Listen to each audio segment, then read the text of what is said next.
கர்த்தருடைய விலையேற பெற்ற பரிசுத்த நாமத்திற்கு துதியும் கனமும் மகிமையும் உண்டாகட்டும்.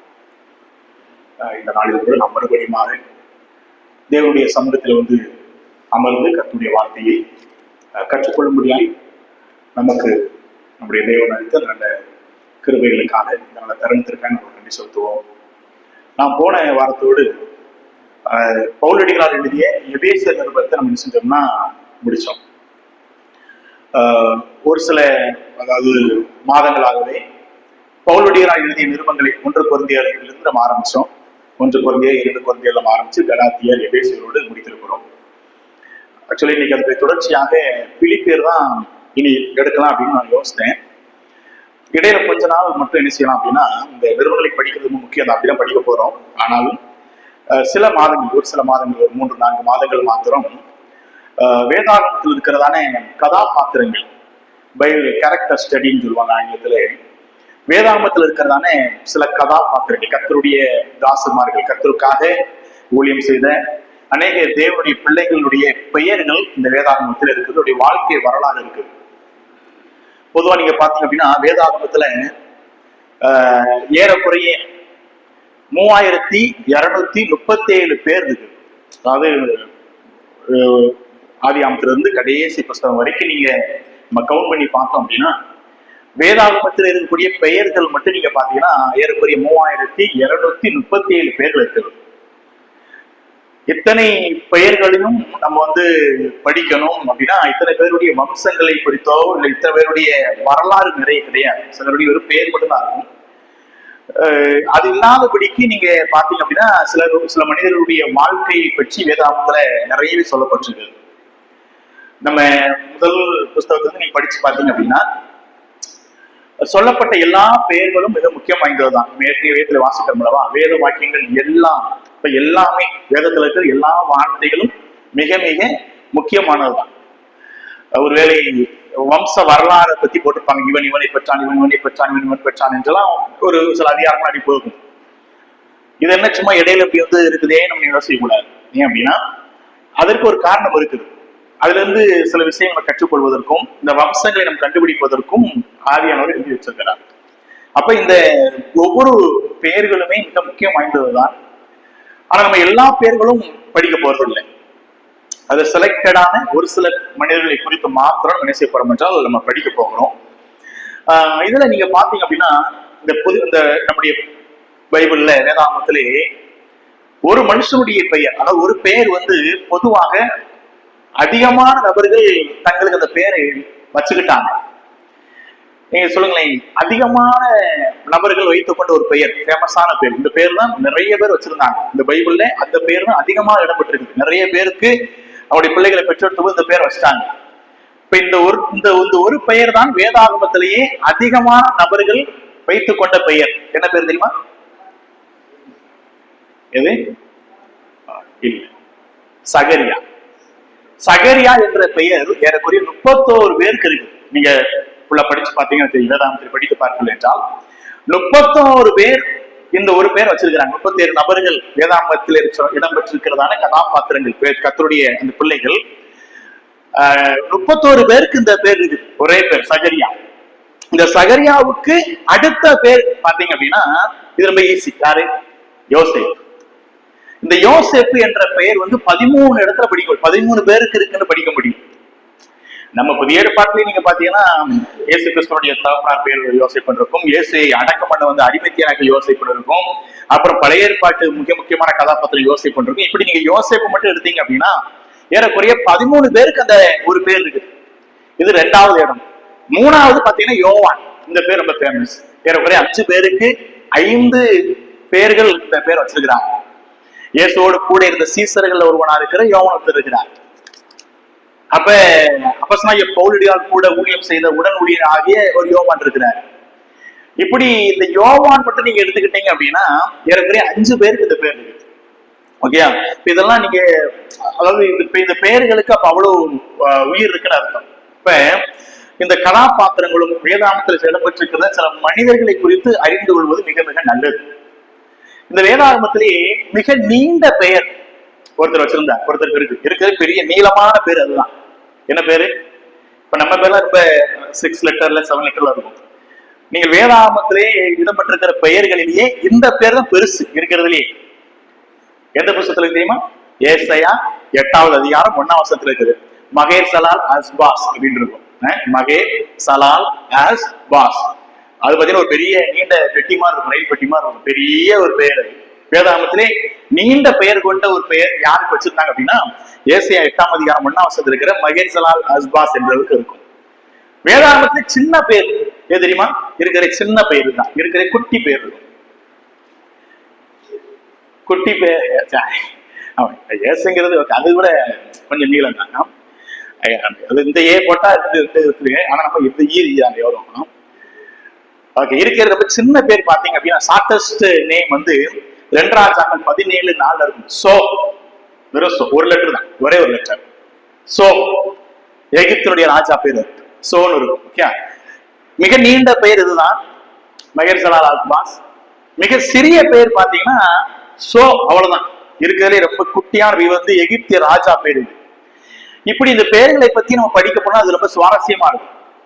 பாருங்க, வேதாந்தத்தில் இருக்கிற சில பெயர்கள் வந்து தொழில் சம்பந்தப்பட்ட பேரா இருக்கும். தொழில் சம்பந்தப்பட்ட பேர், அதாவது ஒரு தொழிலுக்கு அந்த பேர் இருக்கும்.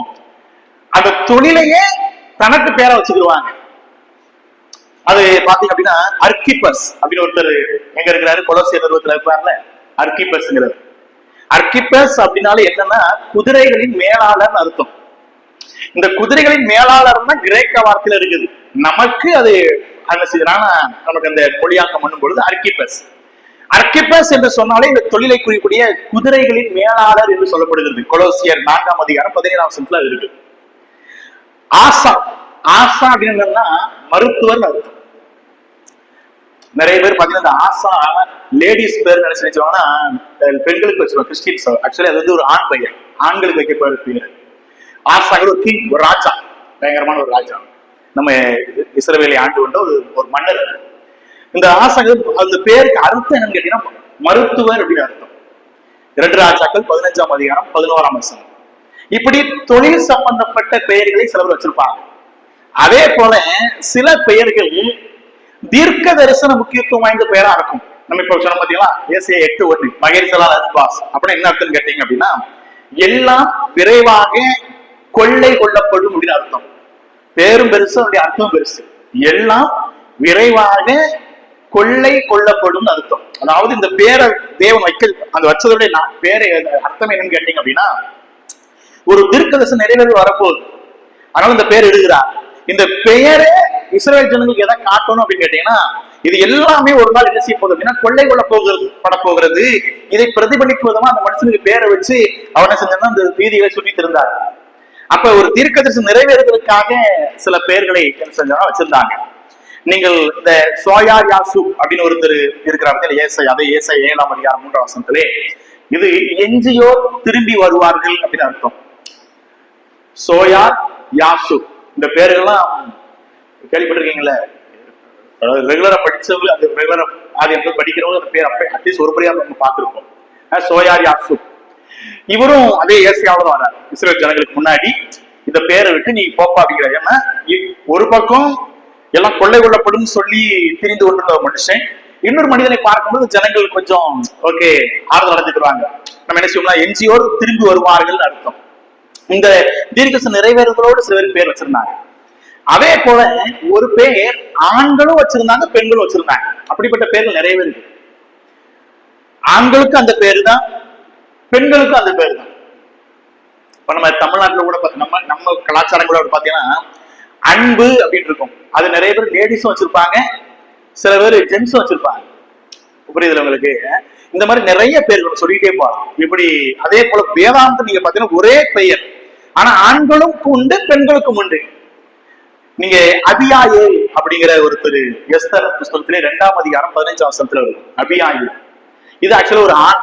அந்த அந்த அந்த இடத்துல அவர் ஆண் தான், ஆணா இருக்கிறார். ஆனா 1 நாளாகமம் 2ஆம் அதிகாரம் 29ஆம் வசனத்துல நீங்க பாத்தீங்க அப்படின்னா அங்கே ஒரு பெண் இருப்பாங்க. அந்த அம்மாவுக்கு பேர் என்னன்னு கேட்டீங்கன்னா இதே அபியாயல் தான். நீங்கள் 1 நாளாகமம் 2:29 படிச்சா தெரியும், அது ஒரு ஸ்திரீக்கு வைக்கப்பட்ட பெயர். அப்ப சில நாமங்கள் ஆண்களுக்கும் பெண்களுக்கும் காமனா வச்சிருந்த பேர்கள் உண்டு வேதாகமத்திலே. இன்னும் சில மனிதர்களுக்கு இடத்துடைய பெயர் ஒரு இடத்தோட பெயர் வச்சிருந்தாங்க. அந்த இடம் பாத்தீங்க அப்படின்னா ஏதேன் நீங்க எடுத்துக்கிட்டீங்கன்னா, நீங்கள் ஆதியாகமம் புஸ்தகத்துல 2ஆம் அதிகாரம் 8ஆம் வசனத்துல ஏதேன் வந்து ஒரு தோட்டம், அது இடம். ஆனா நீங்க அதே இது 2 நாளாம் 29 12ஆம் அதிகாரத்துக்கு நீங்க வந்தீங்க அப்படின்னா, ஒரு மனுஷனுக்கு ஏதேன்னு பேர் வச்சாங்க, ஒரு மனிதனுக்கு. இன்னைக்கு நம்மளும் அதே நிறைய எடுத்துக்கலாம். அதே போல அது ஒரு இடத்தோட பேரை சில பேர் தன்னுடைய பேரா வச்சுக்குவாங்க. அப்ப வேதாகமத்தின் அப்படிப்பட்ட பெயர்கள் இருக்குது. அதே போல சில பெயர்கள் குடும்ப உறவுகளை குறிக்கக்கூடிய பெயராக, அதாவது குடும்ப உறவுக்கு தான் அது இருக்கும், அந்த உறவு பெயரே தன்னுடைய பெயரா வச்சுக்கிடுவாங்க. அது பாத்தீங்கன்னா அபிமெலேக். அபிமெலேக் என்று சொன்னால் தந்தை என்பது தந்தையின் அரசன் அர்த்தம். ஆதியாகமம் 21ஆம் அதிகாரம் 25ஆம் வசனத்துல அவரை பற்றி இருக்கு. அதே போல ஆகா அப்படின்னா தந்தையின் சகோதரன் அர்த்தம். அப்ப இந்த தந்தை சகோதரன் இதெல்லாம் நீங்க பாத்தீங்கன்னா அரசன், இதெல்லாம் பாத்தீங்கன்னா ஒரு உறவை குறிக்கக்கூடிய வார்த்தை இல்ல. அப்ப இந்த உறவை குறிக்கக்கூடிய வார்த்தை தனக்கு பேராக வச்ச மனிதர்கள் இருக்கிறாங்க. அதே போல சில பெயர்கள் வந்து இயற்கைக்கு சம்பந்தப்பட்டதா இருக்கும். இயற்கைக்கு சம்பந்தப்பட்டது பொவர்னேகேஸ்னு இடி முழக்கத்தின் மக்கள் அப்படின்னு பேர் இருந்துச்சு பாத்தீங்களா, யோவானுக்கு யாக்கோபுக்கு இடி முழக்கத்தின் மக்கள். அதே போல பேதுன்னு என்ன அர்த்தம்? பாறை. ஒரு இயற்கை சம்பந்தப்பட்ட வார்த்தைகள் தான் பாறை. பாறை தான் அந்த பேரு. ஓகே, அதை டிரான்ஸ்லேட் பண்ணும்போது நமக்கு பேரு அவ்வளவுதான், பீட்டர் அவ்வளவுதான், அதாவது ராக் அப்படின்னு அர்த்தம். அதே போல சில பெயர்கள் விலங்கோடு சம்பந்தப்பட்டது இந்த பைபிள் இருக்கு. ஆக்சுவலி காலை அப்படின்னு அர்த்தம் டாக், நாயின் அர்த்தம். அப்ப இந்த விலங்கு பெயரு, இயற்கை பெயரு, இடத்தினுடைய பெயரு, அதுக்கப்புறம் ஆண் பெண்ணுக்கு ஒரு சமமான ஒரு பெயரு, தீர்க்கதரிசனம் நிறைவேறதுடைய பெயரு, இப்படி அநேக பெயர்கள் விசித்திரமாகவும் இன்னொன்னு முக்கியத்துவம் வாய்ந்த பெயர்களும் இருக்கும் நிறைய பேர்கள். இப்படி இந்த பெயர்களை நம்ம நிறைய சொல்லிட்டே போகலாம். சில பெயர்கள் வந்து தேவனோடு சம்பந்தப்பட்டது. சாமுவேல்னு கேட்டீங்கன்னா தேவனால் கேட்டு பெற்றுக்கொள்ளப்பட்டவன் அர்த்தம். நீங்கள் யோவான் எடுத்துக்கிட்டீங்கன்னா தேவனுடைய ஈவுன்னு அர்த்தம். இப்படி பல நாமங்களுக்கு பலவிதமான சிறப்பம்சம் இருக்கு. இப்படி வேதாகமத்திலே பல பெயர்கள் அப்படி என்ன செய்யலாம் நமக்கு இருக்குது. ஆனா நம்ம எல்லா பெயர்களையும் நம்ம படிக்கணும் அப்படின்னா 3000 நாள் வேணும். 3000 இதுக்கு ஒருவேளை 3000 மனிதர்களை குறித்து ஃபுல்லா நமக்கு இல்லைன்னா கூட ஏறக்குறைய 723 பெயர்கள், அதாவது 723 நபர்களுடைய ஒரு சில வசனங்கள், ஒரு சில வரலாறுகள் வேதாகமத்தில் இருக்கு. அட்லீஸ்ட் 700 நாள் நமக்கு வேணும் படிக்கிறது. ஏன்னா அத்தனை பேருடைய வாழ்க்கை நமக்கு பைபிளுக்கு சொல்லப்பட்டிருக்கு. சிலருடைய பெயர்கள் வந்து 2-3 வசனங்கள் இருக்குது, சிலருடைய பெயர்கள் வந்து 5-6 வசனங்கள் இருக்குது. இப்படி எடுத்துக்கிட்டாலே ஏறக்குறைய 700 பேர்கள் இருக்கிறாங்க. அதாவது கொஞ்சம் டீடைலிங்கா இருக்கிற பெயர்கள். சில பேர் வெறும் ஒரு இடத்துல வரும், அது நின்றும். சில பெயர்கள் அந்த நபர்களை குறித்து சில விஷயங்கள் அங்க இருக்கும். அப்படி பார்த்தாலே 700 பேர்கள் அப்படி இருக்கு. அப்ப அத்தனை பேர்களையும் படிப்பது நமக்கு வந்து முடியாது. நமக்கு அதிகமாய் பரிச்சயப்பட்ட, நாம் அடிக்கடி தெரிந்த ஒரு சில மனிதர்களை மட்டும் நம்ம என்ன செய்ய போறோம் என்றால் படிக்க போகிறோம். நம்ம அது படிச்சாலே போதும் நான் நினைக்கிறேன். அதுதான் நமக்கு ரொம்ப அவசியம். எல்லா பேரும் முக்கியத்துவம் வாய்ந்ததுதான். எல்லா பேர்களை குறித்து படிப்பது நமக்கு அவசியம் தான். ஆனாலும் கொஞ்ச நாட்கள் நம்ம என்ன செய்ய போறோம் அப்படின்னா இந்த வேதாகமத்திலே சம் செலக்டட் பீப்புள், ஒரு சில தெரிந்து கொள்ளப்பட்ட மிக முக்கியமான நபர்களை மட்டும் படித்து செய்வோம். நம்ம சில விஷயங்களை கற்றுக்கொள்வோம். அதில் முதலாவது நபராக ஏனோக் அவரை பற்றி படிப்பேன். ஏனோக்கை பற்றி நம்ம படிக்க போறோம். ஓகே, பொதுவாக ஆதாம் இருக்கிறாங்க, ஏவாள்லாம் இருக்கிறாப்புல. ஆனாலும் இந்த காயின், ஆபேல் இவங்கெல்லாம் முக்கியமானவர்கள் தான். ஆனா நம்ம இதுல இருந்து ஏனோக்ல இருந்து ரெண்டு செய்வோம் ஆரம்பிப்போம். இப்ப நான் இந்த ஐயாபுரத்துல ஆதியாம் புஸ்தகம் எடுத்துட்டு இருக்கிறேன். ஆதியாம் புஸ்தகம் அது பாருங்க, ஏறக்குறைய 4 மாசம் போயிடுச்சு, 4-5 மாசம் போயிடுச்சு. ஆனா இன்னைக்கும் 4ஆவது அதிகாரம் தாண்ட முடியல நானு. ஏன்னா அந்த 4ஆம் அதிகாரம் தாண்டதுக்கே முடிய மாட்டேங்குது. அவ்வளவு உள்ள விஷயங்கள் கிடைக்காது.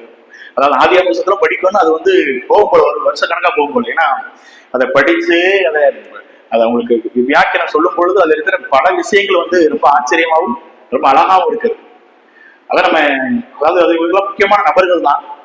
ஆனா நம்ம இந்த ஆதியாம் புஸ்தகத்தினுடைய 5ஆம் அதிகாரத்தை நம்ம எடுத்துக்கொள்வோம். 5ஆம் அதிகாரத்திலே ஏனோக்கை குறித்து ஒரு 5-6 வசனங்கள் கொஞ்சம் தான் இருக்குது. நம்ம ரொம்பலாம் கூட கிடையாது, கொஞ்சம் தான் இருக்குது. அப்ப இந்த ஏனோக்கை குறித்து மொத்த பைபிளையும் நீங்க எடுத்துட்டா கூட, மொத்த பைபிள்லயுமே நீங்க பாத்தீங்கன்னா 6 வசனம் 7 வசனம் அவ்வளவுதான் இருக்கும், அதிகமாவே கிடையாது. அப்ப இந்த மனிதரை குறித்து நம்ம என்ன செய்ய போறோம் என்றால், அதாவது வசனங்கள் கம்மிதான், ஆனா அந்த மனுஷனுடைய வாழ்க்கையிலிருந்து நம்ம சில விஷயங்களை கற்றுக்கொள்ள போகிறோம். முதலாவது ஏனோக். ஏனோக்கு என்றால் என்ன அர்த்தம்? முதலாவது அந்த மனுஷனுடைய பெயருக்கான அர்த்தத்தை நம்ம படிக்கணும். ஏனோக், ஏனோக் என்பதற்கு போதகர் இல்லைன்னா அர்ப்பணிக்கப்பட்டவர் அப்படின்னு அர்த்தம்.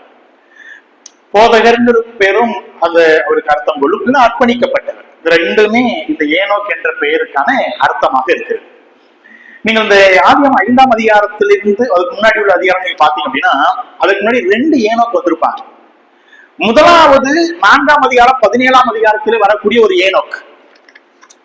இந்த ஏனோக் என்பது என்னன்னா, காயின் வம்சாவளியில் வந்த காயினுடைய மகன் ஏனோக். அவன் ஒரு பட்டணத்தை கட்டி தன்னுடைய மகனுடைய பெயரே ஏனோக்குன்னு அந்த பட்டணத்துக்கு பேர் வச்சிருப்பான். ஆனா நம்ம படிக்க போற ஏனோக் வந்து காயின் வம்சாவளியில வந்தது கிடையாது, சேத்தினுடைய வம்சாவளியில வந்த ஏனோக். ஆகவே நம்ம ரெண்டு கன்ஃபியூஸ் பண்ணிக்கிறோம். ஏனோக் என்று 4ஆம் அதிகாரத்திலும் வருவாரு, இந்த 5ஆம் அதிகாரத்திலும் ஏனோக் வருவாப்புல. ரெண்டும் ஒரே ஏனோக் இல்லை. ஒரு ஏனோக் தேவனால், அதாவது தேவனுடைய சந்நிதி விட்டு விலகி போன காயினுடைய வம்சாவளியிலே வந்த ஒரு ஏனோக். அவர்கள் அப்படியே போயிட்டாங்க, தூரம் போயிட்டாங்க. இந்த 2வது ஏனோக் யாருடைய சேத்தின் வம்சாவளியில வந்தவங்க. 5ஆம் அதிகாரம் 18ஆம் வசனத்துல வந்து அதை பற்றி நம்ம படிக்க முடியும். சேத்தின் வம்சாவளியிலே வந்த மனுஷன் தான் இவன் ஏனோக். இந்த ஏனோக்குடைய தகப்பனார் யாருன்னு கேட்டீங்கன்னா யாரேத் என்பவர். அப்ப நீங்க பாத்தீங்கன்னா யாரேத் வந்து ஏறக்குறைய 962 வருஷம் உயிரோட வாழ்ந்த ஒரு மனுஷன். ஆனா இந்த பையன் யாரு ஏனோக் வந்து அவ்வளவு வருஷம் வாழல, அதுக்கு முன்னாடி சீக்கிரம் போயிட்டாரு. ஆனா மறிக்கல. நம்ம பின்னாடி படிக்க போறோம் அவரை பத்தி. இப்ப முதலாவது இந்த ஏனோக்கினுடைய வாழ்க்கையிலிருந்து நம்ம கற்றுக்கொள்ளக்கூடிய அந்த மனுஷன் வாழ்க்கை மொத்தமே ஒரு 5-6 வருஷமா இருக்கிறோம். அவரை பத்தி முழு பைபிள்லயுமே அவருடைய சில விஷயம் அவரை பற்றி நம்ம படிப்போமே. பாருங்க, ஆதியாகமம் புத்தகம் 5ஆம் அதிகாரம் 18ஆம் வசனத்திலிருந்து இருப்பாங்க. 18ஆம் வசனத்திலிருந்து யாரே 162 வயது ஆன போது ஏனோக்கை பெற்றான். இந்த யாரோக்கவங்க யாரு கேட்டா சேத்தினுடைய வம்சாவளியினர். யாரே ஏனோக்கை பெற்ற பின் 800 வருஷம் உயிரோடு இருந்து குமாரரையும் குமாரத்தைகளையும் பெற்றான். யாரேத்துடைய நாளெல்லாம் 962 வருஷம் அவன் மறித்தான். ஏனோக்கு 65 வயதான போது மெத்துசலாவை பெற்றான். ஏனோக்கு மெத்துசலாவை பெற்ற பின் 300 வருஷம் தேவனோடு சஞ்சரித்துக் கொண்டிருந்து, அதாவது 65 வயசுல பெற்ற பிறகு அப்புறம் 300 வருஷம் 365 வருஷம் அவருடைய வாழ்க்கை. 300 வருஷம் தேவனோடு சஞ்சரித்துக் கொண்டிருந்து குமாரரையும் குமாரத்திகளையும் பெற்றான். ஏனோக்குடைய நாளெல்லாம் 365 வருஷம். ஏனோக்கு தேவனோடு சஞ்சரித்துக் கொண்டிருக்கையில் காணப்படாமல் போனான், தேவன் அவனை எடுத்து கொண்டான். அவ்வளவுதான் இந்த ஏனோக்கை பற்றி சொல்லப்படுகிற விஷயங்கள். இதற்கப்புறம் எபிரேயர்ல ஒரு வசனம் இருக்கு, அதுக்கப்புறம் யூதாவுல ஒரு வசனம் இருக்கு. அவ்வளவுதான் ஏனோக்கை பற்றி சொல்லப்படுகிற வசனம் இவ்வளவுதான், மொத்தமே முழு பைபிள். அப்ப இந்த ஏனோக்குடைய வாழ்க்கையில இந்த வசனங்களை படிக்கும் பொழுது இவருடைய வாழ்க்கை நமக்கு கற்றுக் கொடுக்கிற சில விஷயங்கள் நம்ம பார்ப்போமே. முதலாவது நீங்க பாத்தீங்கன்னா 5ஆம் அதிகாரம், அதுக்கு முன்னாடி 18ஆம் வசனத்திலிருந்து பெற்றார். இப்ப எத்தனை வருஷம் உயிரோடு இருந்தாங்க அதெல்லாம் விட்டுருவோம். 24ஆம் வசனத்தை படிக்கும் பொழுது ஏனோக்குடைய நாளெல்லாம் 365 வருஷம். ஏனோக்கு, இந்த வசனம் முக்கியமான வசனம். ஏனோக்கு தேவனோட சஞ்சரித்துக் கொண்டிருக்கையில் காணப்படாமல் போனான், தேவன் அவனை எடுத்துக்கொண்டான். சரி, முதலாவது இந்த ஏனோக்கு தேவனோடு நடந்த ஒரு மனுஷன். ரொம்ப எனக்கு ஆச்சரியமான ஒரு விஷயம் என்னன்னு கேட்டீங்க அப்படின்னா, அந்த காலகட்டத்துல ஏனோக்கு வாழ்ந்த காலகட்டத்துல தேவனோடு நடக்கக்கூடிய அந்த சூழல் கிடையாது. இவன் தேவனோடு நடந்தான் என்று சொல்லும் பொழுது ரொம்ப ஆச்சரியம். ஏன்னு கேட்டீங்கன்னா, இந்த சூழ்நிலைக்கும் ஆதாமுடைய சூழ்நிலைக்கு ரொம்ப வித்தியாசம் இருக்கு. ஆதாமை போல கிடையாது. ஆதாமுடைய வாழ்க்கையிலே ஆதாம் நடக்கல. வேதம் சொல்கிறது தேவன் நடந்தான். தேவன் குளிர்ச்சியான வேலையிலே அந்த தோட்டத்திலே தேவன் வந்து நடப்பாரு, இவன் வந்து உறவாடி கொண்டிருப்பான். அவ்வளவுதான். ஆதாமுக்கும் ஏனோக்குக்கும் பெரிய வித்தியாசம். இங்க தேவன் நடந்து வந்து இவனோடு கூட சஞ்சரிக்க முடியாது வருவான். ஆனால் ஏனோக்குக்கு அப்படி கிடையாது. நீங்க ஏனோக்கு என்ன செய்யணும்னு கேட்டீங்கன்னா சஞ்சரிக்கணும். இவன் போய் நடந்து போகணும். இவன் கர்த்தரை தேட வேண்டி இருக்குது. ரொம்ப ஆச்சரியமான ஒரு விஷயம். ஏனென்றால் இந்த ஆதியாகமம் 3ஆம் அதிகாரம் 15ஆம் வசனத்துல சொல்லப்பட்ட தீர்க்க தரிசனத்துக்கு பிறகு உன் தலை அவர் நசுக்குவார்னு சொன்னதுக்கு பிறகு நடக்கிற சம்பவம் பயங்கரமான சம்பவம். வம்சமே இருக்கக்கூடாது, ஸ்திரீயின் வித்தே வரக்கூடாது என்று சொல்வதற்காகத்தான் பிசாசு பயங்கரமான வேலையை செய்வான். அதனாலதான் காயினுக்கு எரிச்சல போட்டுக்கிறான். காயினுடைய சந்ததியவே தேவனை விட்டு தூரப்பட்டு பார்த்தான். அதுக்கப்புறம் 6ஆம் அதிகாரத்துக்கு வந்தீங்கன்னா நீங்க பாத்தீங்கன்னா மனுஷகுமார் தீரோடு தேவகுமார்ல இனி இதெல்லாம் பாத்தீங்கன்னா 3ஆம் அதிகாரம் 15ஆம் வசனம் தீர்க்கதரிசனத்துக்கு அப்புறம் இயேசு கிறிஸ்து பிறக்கிற வரைக்கும் அவன் செய்கிற விஷயங்கள்லாம் பாத்தீங்கன்னா பயங்கரமா இருக்கும்.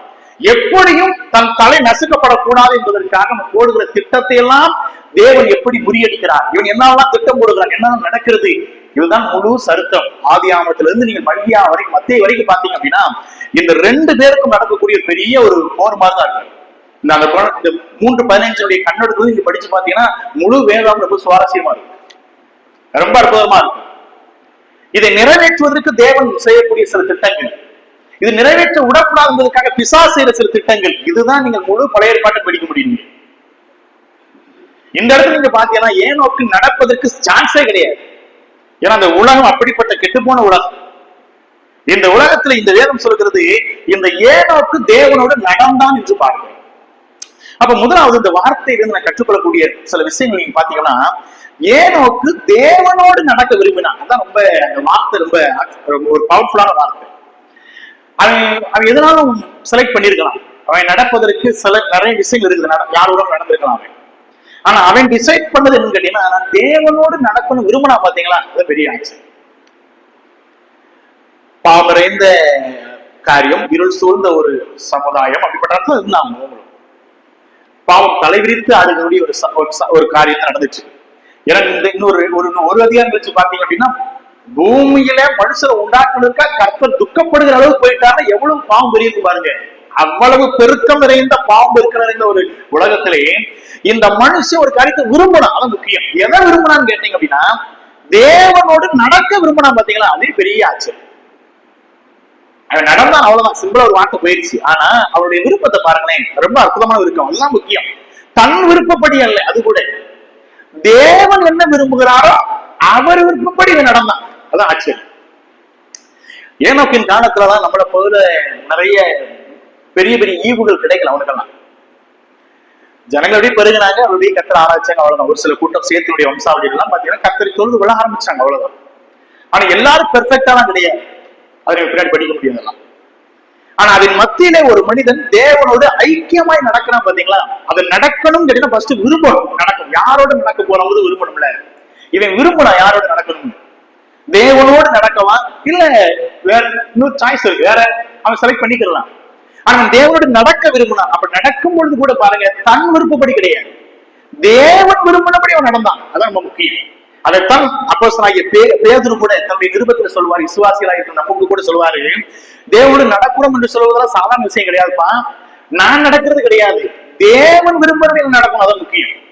இப்ப நான் விரும்பினா நடக்கிறது வேற, தேவனுடைய விருப்பத்தின்படி நம்ம நடக்கணும் அல்லவா. அப்புறம் 1 பேதுரு 1ஆம் அதிகாரத்துக்கு வந்தீங்க அப்படின்னா பேதுரு விசுவாசிகள் சொல்லுவார், தேவனுடைய நடக்குது என்பது சாதாரண விஷயம் இல்லப்பா, அவர் என்ன விரும்புறாருங்கிறத நீங்க புரிஞ்சுக்கிட்டு அந்த விருப்பப்படி நீங்க நடக்கணும்.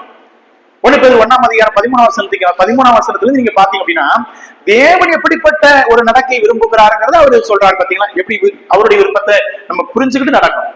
13ஆம் வசனம் 1 பேதுரு 1ஆம் அதிகாரம் 13ஆம் வசனத்துல பாத்தீங்கன்னா, ஆகையால் நீங்கள் உங்கள் மனதின் அறையை கட்டிக்கொண்டு, ரொம்ப டீட்டெயிலிங்கா பேசுவார் அவர், கட்டிக்கொண்டு தெளிந்த புத்தியுள்ளவர்களாய் இருந்து இயேசு கிறிஸ்து வெளிப்படும் போது உங்களுக்கு அளிக்கப்படும் கிருபையின் மேல் பூரண நம்பிக்கையுள்ளவர்களாய் இருங்கள்.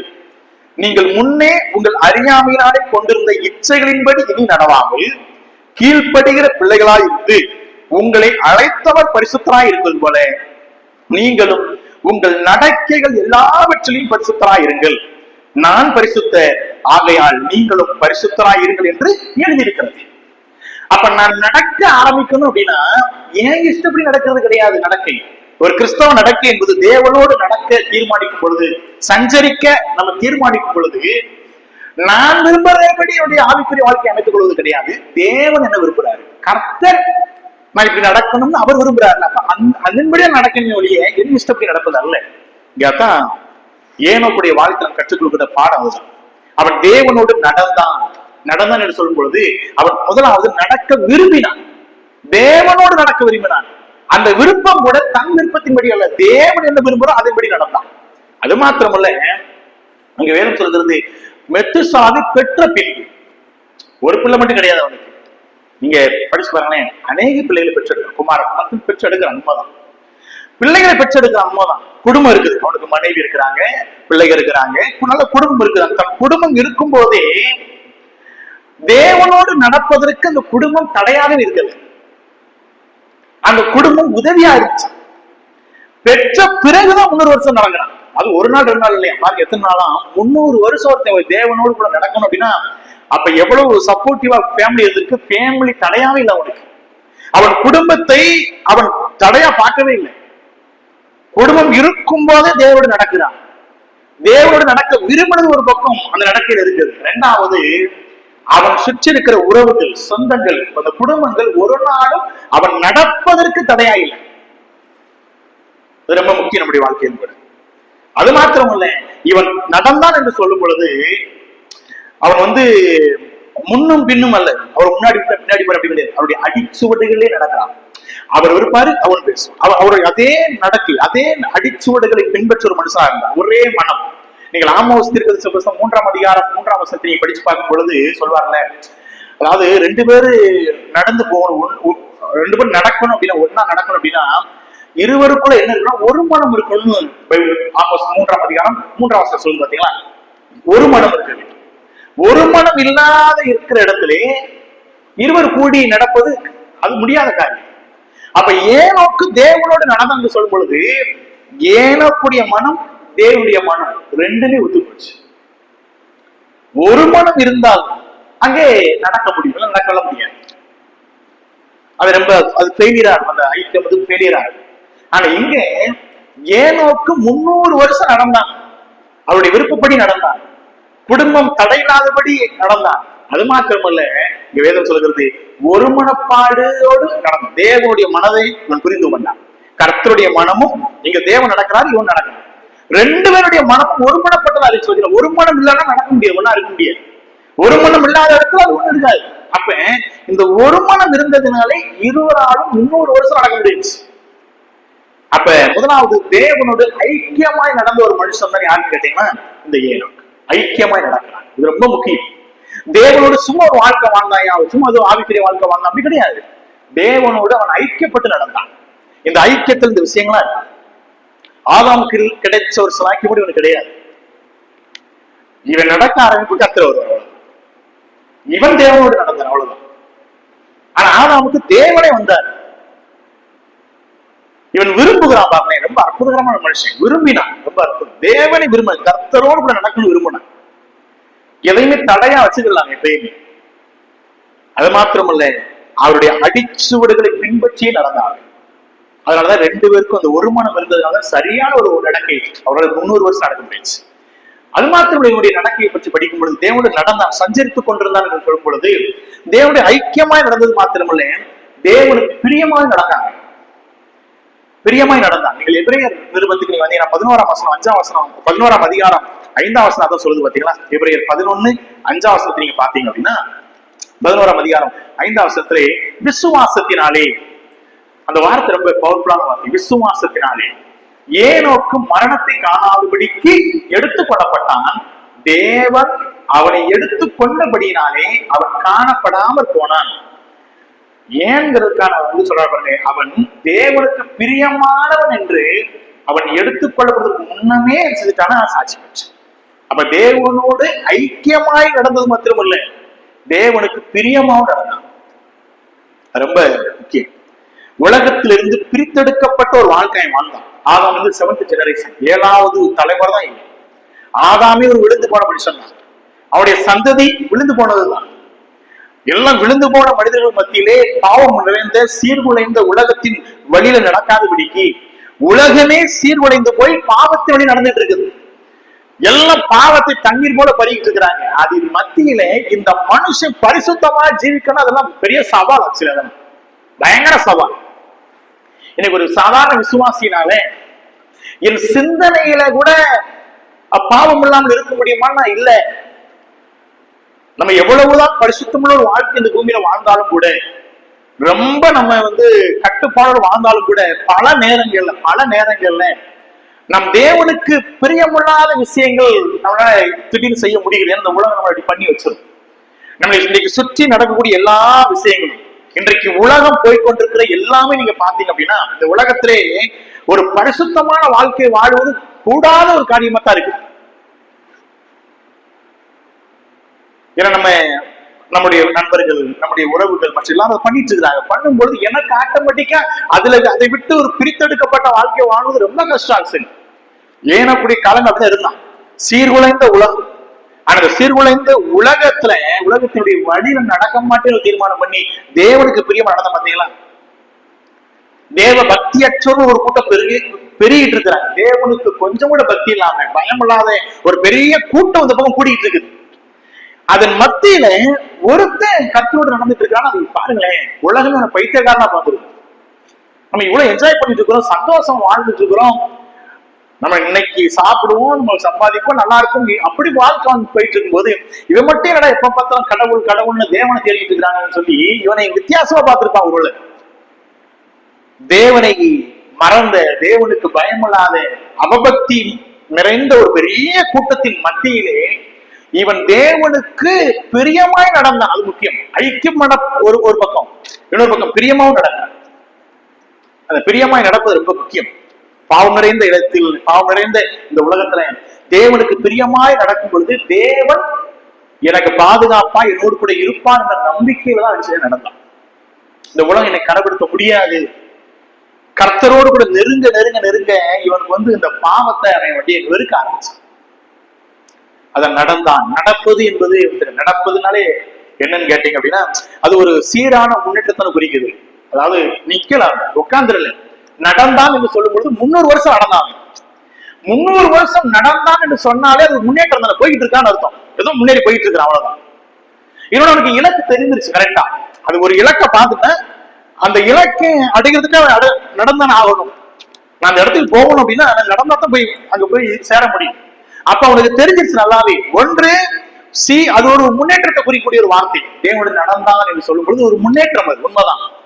அவன் கொஞ்சம் தேடி பார்த்தா கொஞ்ச நாள் கத்துறேன், கொஞ்ச நாள் நடந்து பார்த்தா அவனுக்கு செட் ஆகல, பூமியினால கடைபிட்டு அப்படி உட்காந்துட்டான், அப்படி போல ஃபெயிலியர் ஆகல அந்த வாழ்க்கை. நடந்தான், முன்னேறி போய்கிட்டே இருந்தான். இரண்டாவது, அவன் ஒரு இலக்கை நோக்கி நெருங்கிக் கொண்டே இருந்தான். ஒரு இலக்கை வச்சுக்கிட்டான், அந்த தெய்வத்தை இலக்கா வச்சுக்கிட்டான். அந்த இலக்கை விட்டு மாறவே இல்லை. அந்த இலக்கை விட்டு கொஞ்சம் மாறுவதற்கு அந்த உலகத்தினுடைய அத்தனை விஷயங்களும் அவனுக்கு ஒரு இதாத்தான் இருந்திருக்கும், தடையாத்தான் இருந்திருக்கும். அதெல்லாம் மீறி அவன் சரியா நடந்தான். அந்த முன்னேற்ற பாதை அவன் அப்படி கொண்டு போயிட்டு நடந்தான் என்று சொல்லும்போது அந்த வார்த்தை அதான் இது. பிரியமாய் நடந்தான், ஐக்கியமாய் நடந்தான், தேவனோடு சஞ்சரித்து கொண்டிருந்தாங்கிற வார்த்தை அதுதான் நமக்கு அதை கற்றுக் கொடுக்குது. இந்த ஏனோக்கு அக்கன் செய்யலாம். ஐக்கியமாய் நடந்தது மாத்திரமல்ல, பிரியமாய் நடந்தான். அது மாத்திரமல்ல, இந்த மனுஷனுடைய வாழ்க்கையில இவர் தேவனுடைய வார்த்தையை சொல்ல ஒரு தீர்க்கதரிசியா கூட இருந்தாங்க. நீங்கள் யூதா புத்தகத்துக்கு வந்தீங்க அப்படின்னா, இவன் யார் என்பது இவரை குறித்து சொல்கிறது யூதா 14வது வசனத்துல நீங்க பாத்தீங்கன்னா, இவர் ஒரு தீர்க்கதரிசனம் சொல்கிற மனுஷனாவும் இருந்தார். கர்த்தருடைய வார்த்தையை பிரசங்கிக்கிற தேவனுடைய ஊழியக்காரனாக, தேவனுடைய பிள்ளையாக இருந்தார். நீங்கள் யூதா புத்தகத்துக்கு வரும்பொழுது 14ஆம் வசனத்துல இருந்து நீங்க பாத்தீங்க அப்படின்னா, ஆதாவுக்கு 7ஆம் தலைமுறையான ஏனோக்கும் இவர்களை குறித்து, இவர்கள் இதுக்கு முன்னாடி உள்ளவங்க, 11ஆம் வசனத்தில் சொல்லப்பட்ட இவர்களுக்கு ஐயோ, இவர்கள் காயுடைய வழி நடந்து பிழையாம் அப்படிங்கிற இவர்களை குறித்து இதோ எல்லாருக்கும் நியாய தீர்ப்பு கொடுக்கிறதற்கும் அவர்கள் அவபக்தியுள்ளவர்கள் யாவரும் அவபக்தியாய் செய்து வந்த சகல அவபக்தியான கிரியைகள் நிமித்தமும் தமக்கு விரோதமாய் அவபக்தியுள்ள பாவிகள் பேசின கடின வார்த்தைகள் எல்லாவற்றின் நிமித்தமும் அவர்களை கண்டிக்கிறதற்கும் ஆயிரமான நமது பரிசுத்தவான்களோடு கூட கர்த்தர் வருகிறார் என்று முன்னறிவித்தான். கர்த்தருடைய வார்த்தையை பிரசங்கித்த தீர்க்கதரிசனம் வரைத்த ஒரு மனுஷன் இருந்தார். தேவனோடு ஜஸ்ட் நடந்துட்டு அப்படியே விட்டுறது அவருடைய வாழ்க்கை. ஐக்கியத்தோடு நடக்கிறான், பிரியமா நடக்கிறான். அது மாத்திரம் இல்ல, கர்த்தருடைய வார்த்தையை பிரசங்கிக்கிற மனுஷன், தீர்க்கதரிசனம் வரைச்ச ஒரு மனுஷன். இந்த மனுஷன் இவர் என்னென்ன பேசுறாரா? நியாய தீர்ப்பு குறித்து பேசுறாரு. பார்த்தீங்களா, வரப்போகிற மகா நியாய தீர்ப்பு குறித்து பேசுறாரு. எனக்கு எதுக்குப்பா நானும் உண்டு, என் குடும்பம் உண்டு, நான் கர்த்தரோடு வாழ்றேன் அப்படி இருந்துடலாம் மனுஷன். தனக்கான ஒரு வாழ்க்கை மட்டும் தெரிஞ்சுக்கிறது, ஒரு சுயமான ஒரு ஆவிக்குரிய விருத்தியை மட்டும் யோசிக்கல. இவன் பொதுவாக யோசிக்க ஆரம்பிச்சான். நியாய தீர்ப்பை குறித்து இவன் இவனுக்கு அந்த அந்த உள்ளான உணர்வு சும்மாதான். அதை அங்கிருந்த ஜனங்களுக்கு எச்சரிப்பா பிரசங்கிக்கிறார். தான் உண்மைதான், கரெக்டா வாழ்ந்தார் தேவனுக்கு முன்னாடி. தான் தேவனுக்கு பிரியமா நடந்தார், ஐக்கியமா நடந்தார் உண்மைதான். ஒவ்வொரு நாளும் சஞ்சரித்தார் உண்மைதான். சரி, அதே எனக்கு போதுங்கிற திருப்தி அவனுக்கு இல்லை. ஒரு சுயமான ஒரு திருப்தி அவனுக்கு வந்துடல. இருக்கக்கூடிய ஜனங்களை பார்த்து அவர்கள் நியாய தீர்ப்பை குறித்து பேசுகிறார். ஜனங்களுடைய அந்த அருவருப்பான பாவ நிலைமையை குறித்து, அவர்களுக்கு வரப்போகிறதான எதிர்கால பெரிய தண்டனை குறித்து கரிசனை கொண்ட மனுஷனாக இருக்கிறார். அவபக்திகளை குறித்து அவர் என்ன செய்றார்னா எச்சரிப்பு கொடுக்கிறார், நியாய தீர்ப்பு கொடுக்கிறார், தேவனுடைய வருகை பற்றி பேசுறார். பாருங்களேன் எவ்வளவு அற்புதகரமான விஷயம். இதெல்லாம் தேவனுடைய வெளிப்படுத்திருப்பார் நினைக்கிறேன். எப்படி நியாய தீர்ப்பு வரப்போகுது, ஜட்ஜ்மெண்ட் வரப்போகுது. ஏன்னா இன்னும் 2 அதிகாரத்தை வரப்போகுது. 7ஆம் 8ஆம் அதிகாரங்கள் நீங்க பாத்தீங்கன்னா ஒரு பெரிய நியாய தீர்ப்பு வரப்போகுது, ஒரு பெரிய ஒரு இது வரப்போகுது. இந்த நியாய தீர்ப்பு மட்டுமல்ல, இனி வரப்போகிற நியாய தீர்ப்பை குறித்தும் பேசுறார். நமக்கு வரப்போற நியாய தீர்ப்புகளா குறிச்சு இந்த மனுஷன் தீர்க்க தரிசனம் உரைத்த ஒரு மனிதன், பிரியமாய் நடந்த மனிதன், ஐக்கியமாய் நடந்த ஒரு மனுஷன், தேவனுடைய வருகை பற்றி ரொம்ப அற்புதகரமாய் இந்த மனுஷன் பேசுறார். அங்க இருக்கிற ஜனங்களை குறித்து கரிசனையோடு இருந்த மனுஷன், நியாய தீர்ப்பை பிரசங்கித்த ஒரு மனுஷன், தவறு ஐயோ என்று சொல்ற பத்தி பரிதபிக்கிறான். அந்த ஜனங்களுக்காக பரிதவிக்கிற மனுஷன் ஒண்ணு கண்டித்து உணர்த்துகிறான். அந்த ஜனங்களுடைய காரியங்களை கண்டிக்கிறான். பாத்தீங்களா, ரொம்ப அற்புதகரமான மனுஷன். இந்த ஏனக்கூடிய முடிவு ஒரு மகிமையான முடிவு. பாருங்க, வேதாந்தத்துல எல்லா இடங்களையும் இத்தனை பிள்ளைகளை பெற்றான், மரித்தான், அந்த வார்த்தை வந்துகிட்டே இருக்கு. இவ்வளவு வருஷம் வாழ்ந்தா மரிச்சான், இருந்தார் மரிச்சார், பெற்றார், மரித்தான், இந்த மரித்தான்ங்கிற வார்த்தை வந்துகிட்டே இருக்கு. ஆனா இந்த மனுஷன் ஏனோக்கு இந்த வார்த்தை கிடையாது, மரித்தான்கிற பேர் இல்லை. மரித்தவன் என்ற வார்த்தை இல்லாத ஒரு மனுஷன் யாருன்னு கேட்டீங்கன்னா இவன் எடுத்துக்கொள்ளப்படுவான் அப்படின்னு இவனுக்கு முன்னாடி சொல்ல கூட படாது. எலியாவு கூட சொல்லிட்டாரு முன்னாடியே. அதனாலதான் எலிசாவை துரத்தி விடுறாரு. இவன் விடமாட்டுங்க, எங்க போனாலும் பின்னாடி கில்கால் போனா போவாப்புல, யோர்தான் போனா போவாப்புல, எல்லாருக்கும் போயிட்டே இருப்பாரு. அவர் ஏதாவது சாக்கு போக்கு சொல்லி எலிசா போன்னு சொல்லுவாரு, போக மாட்டாரு அந்த மனுஷன். நீங்க இந்த 2 ராஜாக்கள் 2ஆம் அதிகாரம் 1-12 வரைக்கும் படிச்சு பாருங்களேன். எலிசா எப்படியாவது போக மாட்டேங்காரு அந்த மனுஷன். இப்ப இந்த எலியா போகும்பொழுது போறதுக்கு முன்னாடி சொல்றாரு, என்னை எடுத்துக்கொள்ளப்படாப்பா, நான் எடுத்துக்கொள்ளப்பட போகிறேன், உனக்கு என்ன வேணும் சொல்லுங்க கேட்கிறாரு. இப்ப ஆசையை சொல்றான், கொடுக்குறான். அவர் எடுத்துக்கொள்ளப்படும் பொழுது அங்க இருக்கிற மற்ற சிறிய தீர்க்கதரிசிகள் மற்ற எல்லாரும் அவனை பாக்குறாங்க, எடுத்துக்கொள்ளப்படுகிறது இவன் கண்ணால பாக்குறாங்க. எலியாவுக்காக தான் எடுத்துக்கொள்ளப்பட போகிறோம் என்று முன்னாடியே தெரியும். ஆனா ஏனவுக்கு தெரியாது, எனக்கு சொல்லவும் இல்லை. அவர் நான் உன்னை எடுத்துக்கிறோம்ப்பா, இப்படி பிரியமா நடக்கிறல்ல, என் கூடயே நீங்க நடக்கிறல்ல, அது 300 வருஷம் நடந்துட்டல, அதனால உனக்கு எடுத்துக்கொள்ளப்பட, அதெல்லாம் சொல்லவே இல்லை. அங்க பைபிள் சொல்றதுல பாத்தீங்கன்னா அவன் காணப்படாமல் போனான். அப்படின்னா தேடி இருக்காங்க, காணப்படல. அவங்களும் எங்கடா அந்த மனுஷன் அப்படின்னு. அப்ப தேவன் அவனை அப்படியே எடுத்துக்கிட்டாங்க. ஆண்ட்ரூ பேனர் அப்படிங்கிற ஒரு எழுத்தாளர், வேதாந்த எழுத்தவர் சொன்னார். அவர் ஒரு புத்தகத்தை எழுதியிருக்கிறார். அதாவது 2 பேரும் பேசுறாங்க, ஏனோக்கும் தேவனும் பேசிக் கொண்டிருக்கிறார்கள். 300 வருஷம் 300 வருஷம் நடக்கல, ஒரு லாங் ஜெர்னி, பெரிய ஒரு பயணம். இந்த பெரிய பயணம் முடிவுக்கு வரும் பொழுது, அப்ப நீ ரொம்ப தூரம் வந்துட்ட, உன் வீடு தூரமா இருக்குது, நீ இவ்வளவு தூர பயணம் என் வீட்டு பக்கத்துல வந்துட்ட, என் வீட்டுக்கு வந்துரு அப்படின்னு அப்படி கூட்டு போயிட்டா. அதாவது அது ஒரு சித்திரமாக பேசுறாரு, சித்திரம் வடிவில் பேசுறாரு. 300 வருஷம் லாங் ஜெர்னில பெரிய பயணம். இந்த பெரிய பயணத்துல இவ்வளவு தூர பயணம் வந்துட்ட, நீ இவ்வளவு தூர பயணத்துல நெருங்கி நெருங்கி நெருங்கி நெருங்கி எங்க வந்துட்டேன், பரவாயில்ல, என்னுடைய சமூகத்துக்கு நீ வந்துட்டேன், நான் இருக்கக்கூடிய இடத்துக்கு வந்துட்டேன். அப்ப நீ உன்னுடைய இந்த உலக பிரகாரமான இதெல்லாம் விட்டுட்டு நீ அவ்வளவு என்ன மீது பிரியமாய் ஐக்கியமாய் நீ தீர்க்கதரிசனம் உரைச்சு கர்த்தருடைய ஊழியங்களை செஞ்சு இவ்வளவுதான் இருந்ததுனால என் வீடு ரொம்ப பக்கத்துல வந்திருப்பான்னு சொன்னா. அந்த வார்த்தை ரொம்ப அற்புதமா வார்த்தை. இவனுக்கு எச்சரிப்பு கிடையாது, முன்னாடியே சொல்லவும் கிடையாது, அவனே எதிர்பார்த்திருக்க மாட்டான். மறிக்காமல் எடுத்துக்கொள்ளப்பட்ட முதல் மனுஷன் யாருன்னு கேட்டா அது எனக்கு தான். 2ஆவதா எலியாவு. எலியாவுக்கு அந்த அவேர்னஸாக இருந்துச்சு, இந்த மனுஷனுக்கு அது கூட கிடையாது. ரொம்ப அற்புதகரமாய் தேவன் எடுத்துக்கொண்டான். இந்த விஷயம் தான் நமக்கு நடக்க போகுது. விசுவாசியலாகிய நமக்கு எடுத்துக்கொள்ளப்பட போகிறோம். இந்த அனுபவம் எலியாவுக்கு இருந்த அனுபவம், ஏனோக்கு இருந்த அனுபவம் தான் விசுவாசியா இருக்கிற நமக்கு வரப்போகுது. எப்ப எடுத்துக்கொள்ளப்பட போறோம் யாருக்குமே தெரியாது. யாரெல்லாம் எடுத்துக்கொள்ளப்பட போகிறோம்? ஒரே ஒரு ஹிந்து, ரட்சிக்கப்பட்டவர்கள் அவ்வளவுதான். சபை எடுத்துக்கொள்ளப்பட போகுது அவ்வளவுதான். இந்த எடுத்துக்கொள்ளப்படுகிற அனுபவத்தை ஏற்கனவே கொஞ்சம் முன்ருசி பார்த்திருக்கிறவங்க எல்லாம் நம்மளை அனுபவிக்க போகிறோம். ஆனா எடுத்துக்கொள்ளப்பட வேண்டும் என்று கேட்டால் இந்த ஏனோக்க போல ஒரு வாழ்க்கை நம்ம வாழ்கிறோமாங்கிறது யோசிக்கும். அதாவது இந்த மனுஷனுடைய ஐக்கியம் தேவனுடைய எவ்வளவு ஐக்கியமா இருந்தாருன்னு அப்படி சொன்னேன். அவன் விரும்பினான். எதை விரும்பினான்னு கேட்டீங்கன்னா தெய்வத்தை விரும்புகிறான். கர்த்தருடைய காரியங்கள் ரொம்ப விரும்பினான் மனுஷன்.